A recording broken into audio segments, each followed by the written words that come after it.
Me llamo Isabel, tengo 48 años y trabajo como profesora de literatura en una escuela secundaria. Después de 25 años, finalmente decidí completar mi maestría en educación.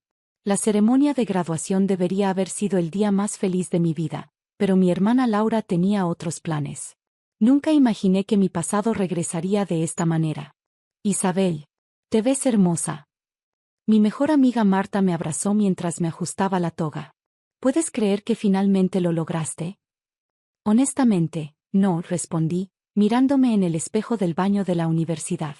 25 años después, pero aquí estamos. ¿Tu familia ya llegó? Sentí un nudo en el estómago. Sí, mis padres están afuera. Y Laura también vino. Marta frunció el ceño. ¿Tu hermana? Pensé que no se hablaban desde hace 30 años, sí. Respiré profundo. Pero mamá insistió. Dijo que era tiempo de dejar el pasado atrás. ¿Ella sabe? No. Sacudí la cabeza. Nadie en mi familia sabe la verdad de lo que pasó ese verano. Solo tú. Marta me tomó de las manos. Isabel, has cargado con esto demasiado tiempo. Tal vez es momento de... No. La interrumpí firmemente. Lo que pasó, pasó. Ya no hay vuelta atrás. Si tan solo hubiera sabido lo equivocada que estaba. Salimos del baño y nos dirigimos al auditorio principal. La ceremonia comenzaría en 30 minutos. Vi a mis padres sentados en la tercera fila, mamá con su mejor vestido azul, papá con su traje de siempre. Y junto a ellos, Laura. Mi hermana menor, tan elegante como siempre en su traje ejecutivo.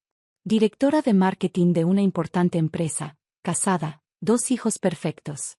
La hija ejemplar que yo nunca pude ser. Nuestras miradas se cruzaron por un momento.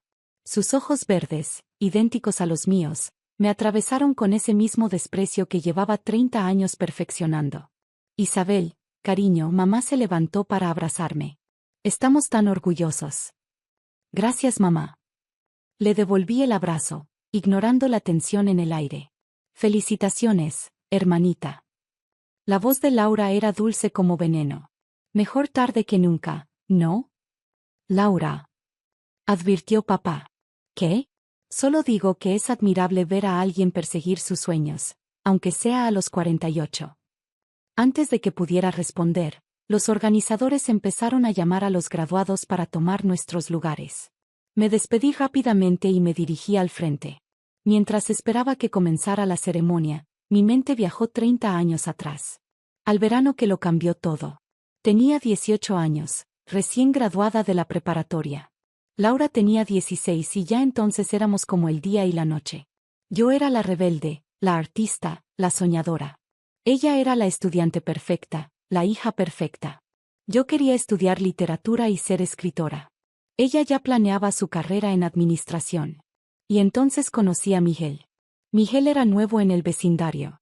21 años, estudiante de Derecho, el hijo mayor de una familia acomodada que se mudó ese verano a la casa de al lado.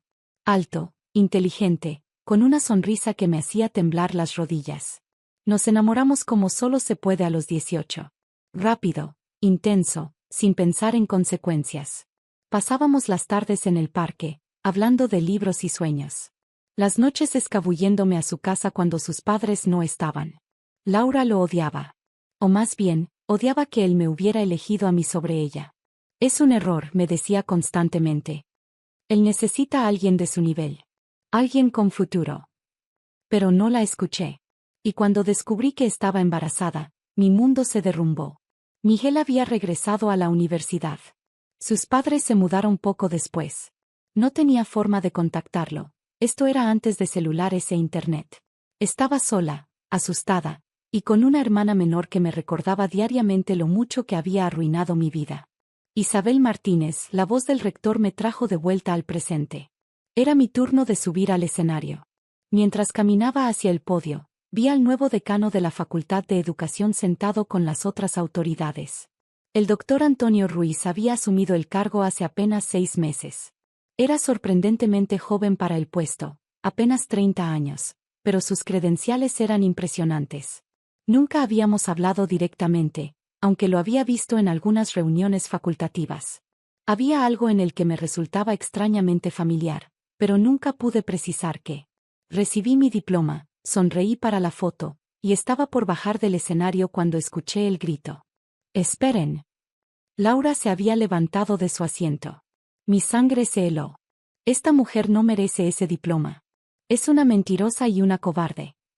Laura, siéntate, susurró mamá, horrorizada. Pero Laura ya estaba caminando hacia el pasillo central. ¿Quieren saber quién es realmente Isabel Martínez? Les diré. Ella abandonó a su bebé hace 30 años. El auditorio quedó en silencio. Sentí que el mundo se detenía. Lo dejó en un orfanato como si fuera basura, continuó Laura, su voz llena de veneno. Ni siquiera tuvo el valor de decírselo a sus padres. Se fue de vacaciones por 3 meses y cuando volvió, actuó como si nada hubiera pasado. Mis padres estaban pálidos. Marta se había levantado de su asiento, pero no sabía qué hacer. ¿Cómo lo sé? Laura sonrió triunfalmente. Porque yo la seguí ese día. La vi entrar al orfanato Santa María con un bebé y salir sin él. Tengo las fotos para probarlo. Mi mundo se estaba desmoronando. 30 años de secretos expuestos en un instante. Y entonces. Orfanato Santa María, 15 de agosto de 1994. La voz profunda resonó en el auditorio. El doctor Ruiz se había puesto de pie. Un bebé varón fue dejado en adopción. En el registro, solo decía, cuiden de Antonio. Con amor, Isabel. Mi corazón se detuvo. El doctor Ruiz, Antonio, bajó del estrado y caminó hacia mí.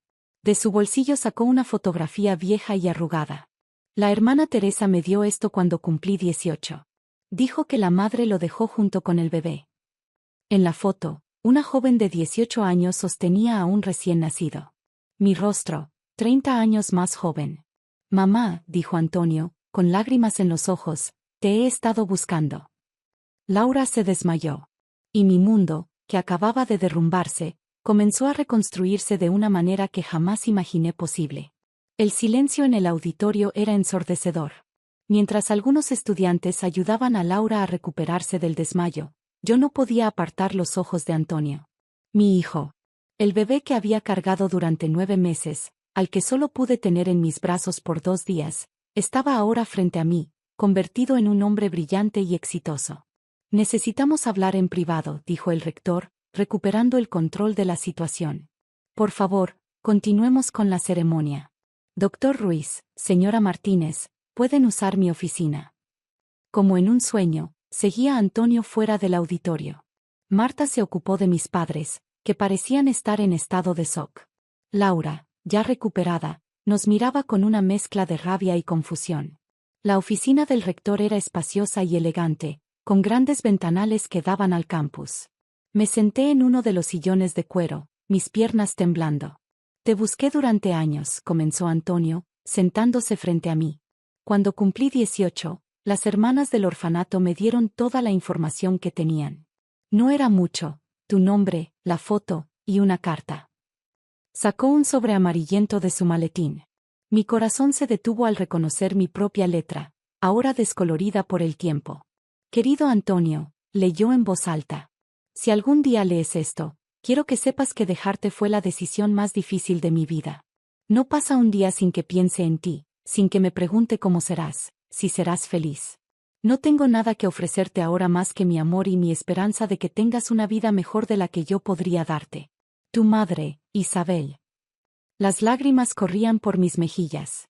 Tenía 18 años, susurré. Estaba asustada, sola. Lo sé, respondió suavemente. Las hermanas me contaron sobre la joven asustada que llegó ese día. Me dijeron que llorabas tanto que tuvieron que sostenerte para que no volvieras a buscarme. Quería hacerlo. Dios sabe que quería volver por ti cada día. Pero sabía que merecías algo mejor que una madre adolescente sin futuro. ¿Y el padre? Suspiré. Miguel Ruiz, estudiante de Derecho, se mudó a nuestro vecindario ese verano. Cuando descubrí que estaba embarazada, él ya había regresado a la universidad. Sus padres se mudaron poco después. Nunca pude contactarlo. Antonio se quedó quieto. ¿Miguel Ruiz? ¿De Monterrey? Sí, ¿por qué? Porque ese es el nombre de mi padre adoptivo. El mundo pareció detenerse por segunda vez ese día. ¿Qué? Miguel y Carmen Ruiz me adoptaron cuando tenía 3 meses. Son abogados en Monterrey. Papá siempre me contó que él y mamá no podían tener hijos, que cuando me vieron en el orfanato, supieron que era destinado. Mi mente daba vueltas. Miguel, tu padre Miguel, tendría 21 años en 1994. Antonio asintió lentamente. Siempre me dijo que su mayor arrepentimiento fue dejar a su primer amor sin decir adiós. Que sus padres lo obligaron a mudarse cuando descubrieron que salía con una chica del vecindario. Él nunca supo, susurré. Nunca supo que estaba embarazada. Un golpe en la puerta nos interrumpió. Eran mis padres, junto con Marta. Laura se había colado detrás de ellos. Isabel, mamá tenía los ojos rojos de tanto llorar. ¿Por qué nunca nos dijiste? Porque yo la convencí de no hacerlo, intervino Marta. Yo fui la única que supo. La ayudé a esconder el embarazo, a planear la supuesta vacación, a encontrar el orfanato. ¿Y tú? Papá se dirigió a Laura. ¿Mantuviste este secreto todos estos años solo para revelarlo así? Laura levantó la barbilla, desafiante. Se lo merecía. Siempre fue la favorita, la artista, la especial. Incluso después de arruinar su vida, ustedes seguían defendiéndola. Y ahora mírenla, graduándose, con su hijo el decano. No es justo. ¿No es justo? La voz de Antonio era cortante. ¿Sabes lo que no es justo? Que mi madre biológica tuviera que enfrentar sola un embarazo a los 18 años. Que mi padre biológico nunca supiera de mi existencia. Que una adolescente celosa guardara un secreto tan importante solo para usarlo como venganza. Antonio, intervine, hay algo que debes saber sobre tu padre. En ese momento, mi teléfono sonó. Era un número de Monterrey. Con manos temblorosas, contesté. Isabel Martínez. Una voz masculina, familiar a pesar de los años. Soy Miguel Ruiz. Mi hijo Antonio acaba de enviarme un mensaje, creo que tenemos mucho de qué hablar. Los siguientes días fueron un torbellino de emociones y revelaciones. Miguel voló desde Monterrey esa misma noche. El reencuentro fue surreal, él, un abogado exitoso, yo, una profesora recién graduada de maestría, y entre nosotros, el hijo que sin saberlo habíamos criado juntos, separados por el tiempo y las circunstancias. Carmen, la esposa de Miguel, resultó ser una mujer extraordinaria. Lejos de sentirse amenazada, me abrazó con lágrimas en los ojos, agradeciéndome por el regalo que les había dado. Siempre supimos que este día podría llegar, me dijo. Antonio creció sabiendo que era adoptado, amado por 2 familias. Mis padres tardaron en procesar todo, pero eventualmente lo entendieron. El amor por su nieto recién descubierto ayudó a sanar viejas heridas. Laura necesitó tiempo y terapia. Su intento de venganza había tenido un resultado muy diferente al que esperaba. Verme reunida no solo con mi hijo sino también con mi primer amor, ver cómo todo se acomodaba perfectamente, fue duro para ella. Lo siento, me dijo meses después. Pasé 30 años odiándote por algo que no entendía. Antonio decidió mantener su apellido Ruiz. Después de todo, Miguel y Carmen eran tanto sus padres como lo éramos nosotros. Pero ahora teníamos una relación nueva, diferente. No era madre e hijo en el sentido tradicional, pero éramos familia. Miguel y yo, decidimos tomar las cosas con calma. 30 años es mucho tiempo, y ambos teníamos vidas establecidas. Pero había algo ahí, una chispa que ni el tiempo había podido apagar. ¿Sabes?, me dijo una tarde, mientras tomábamos café en el campus. Siempre me pregunté qué habría pasado si me hubiera quedado, si hubiera enfrentado a mis padres.